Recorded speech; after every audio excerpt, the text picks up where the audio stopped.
Hello and a big welcome to my YouTube channel. আর একদিন পরেই সরস্বতী পুজো, আর এই সরস্বতী পুজো যেটা ম্যান্ডেটরি, যেটা ছাড়া পুজো সম্পূর্ণই হয় না, সেটা হচ্ছে পলাশ ফুল।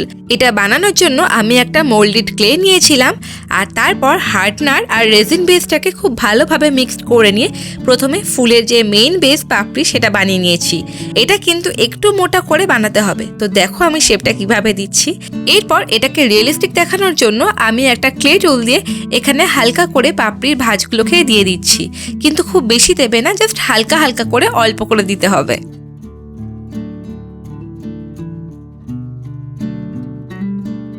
এরপর আরও কিছু ক্লে নিয়ে আমি এখানে পরপর কয়েকটা পাপড়ি তৈরি করব। তো এই পাপড়িগুলো অত মোটা না করে পাতলা করলেও চলে। তো ফার্স্টে একটা পাতার শেপ দিয়ে তারপরে ক্লে টুল দিয়ে আবারও কিছু ভাঁজ দিয়ে আমার কিন্তু পাপড়িগুলো রেডি হয়ে যাচ্ছিল। আর এরপর এগুলোকে এক এক করে আমি যে বেসটা রেডি করেছিলাম তার সাথে অ্যাটাচ করব। এই পাপড়িগুলো তোমরা 3টে 4টে 5টা নিজেদের ইচ্ছে মতো অ্যাটাচ করতেই পারো, তবে পলাশ ফুলের ক্ষেত্রে 3টে 4টেই এনাফ।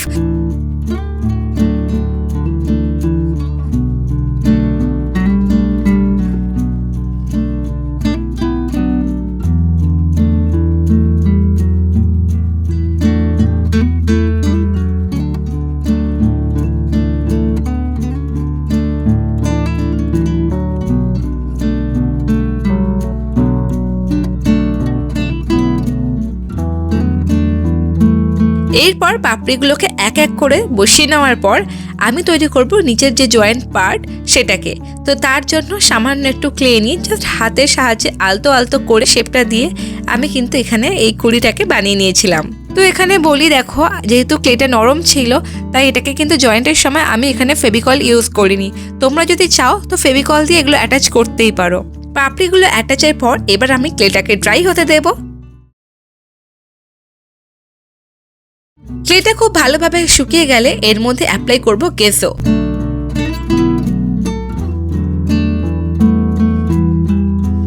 আর গেসোটা শুকিয়ে গেলে করব এখন কালার। শুরুতেই দেখো একটা লেমন ইয়েলো কালার নিয়েছি, আর এটাকে কিন্তু পুরো ফ্লাওয়ারটার মধ্যে খুব ভালোভাবে অ্যাপ্লাই করে দেব।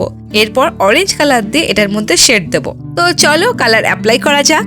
এই বসন্তকালে কিন্তু রার যে অঞ্চলগুলো রয়েছে সেখানে পলাশ ফুলের চারিদিকে ভরে যায়। গানে কবিতায় কোথায় নেই পলাশ ফুল।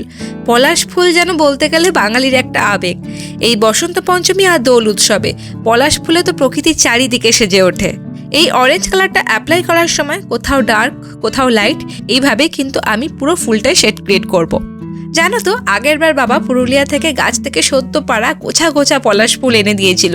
তো পলাশ ফুলগুলো এমনই দেখতে ছিল, তো আমি তো ফার্স্টে দেখে এগুলোকে আর্টিফিশিয়ালি ভেবেছিলাম। সেগুলো যে সত্যিকারের ছিল জাস্ট মনেই হচ্ছিল না, মনে হচ্ছিল ভেলভেট দিয়ে তৈরি করা। তো যাই হোক সেসব কথা ছাড়ো।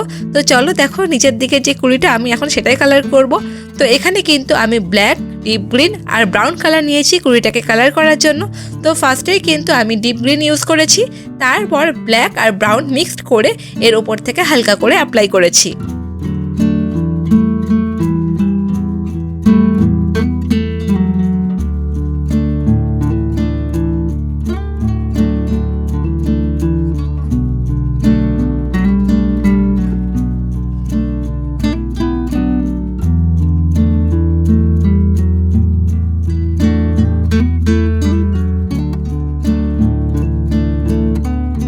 দেখো এখানে কিন্তু ছোট ছোট আরো দুটো সিঙ্গেল পলাশ ফুল আমি তৈরি করে নিয়েছিলাম। আর কালার শুকিয়ে গেলে আমি করব ভার্নিশ অ্যাপ্লাই। ফাইনালি আমার পলাশ ফুল তৈরির জার্নি কিন্তু শেষ।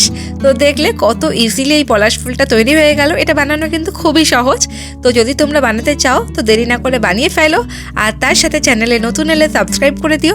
ভিডিওটা যদি কিছু ভালো লেগে থাকে তো অবশ্যই একটা লাইক করে দিও, শেয়ার করে দিও। আর ভিডিওটা কেমন লাগলো অবশ্যই আমাকে কমেন্ট করে জানিও। তো চলো টাটা, আবার দেখা হচ্ছে নেক্সট ভিডিওয়ে খুব তাড়াতাড়ি।